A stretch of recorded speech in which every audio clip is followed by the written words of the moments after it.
চিংড়ি দিয়ে এমন একটা তরকারি পেলে কিন্তু আর কিছুই লাগে না। খুবই সামান্য উপকরণ লাগে। চিংড়িটাকে হলুদ দিয়ে আমরা ভেজে নিয়েছি, পেঁয়াজ বাটা, আদা রসুন থেতো করা, পেঁয়াজ কুচি, টমেটো বাটা। মশলা বলতে শুকনো লঙ্কা, পাঁচ ফোড়ন আর তেজপাতা। এর সঙ্গে আমরা চিচিঙ্গা নিয়েছি 250 গ্রামের মতো।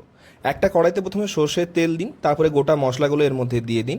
মশলাটা একটু ভাজা হয়ে গেলে দিয়ে দিন পেঁয়াজ কুচোনোটা আর আদা রসুন কুচোনোটা। তারপরে পেঁয়াজটা থেঁতোটা দিয়ে 4-5 মিনিট ভালো করে নাড়িয়ে নিন। এবারে স্বাদের জন্য দিন পরিমাণ মতো লবণ, আর রঙের জন্য দিন হলুদ গুঁড়ো, কাশ্মীরি লঙ্কার গুঁড়ো। তারপরে দিয়ে দিন টমেটো বাটাটা। টমেটো বাটাটা দিয়ে 5-6 মিনিট ভালো করে কষিয়ে নিয়ে এবার চিচিঙ্গাটা দিয়ে দিন। চিচিঙ্গাতে জিরে, ধনে আর মৌরি গুঁড়ো একসাথে দিন আর 5 থেকে 7 মিনিট ভালো করে কষিয়ে নিন। তারপরে চিংড়িটা দিয়ে দিন। এতে আমরা একটু রেড চিলি সস দিয়েছি, এটা কিন্তু টমেটো সস নয়। এরপরে কষিয়ে নিতে হবে 5 থেকে 7 মিনিট খুব ভালো করে।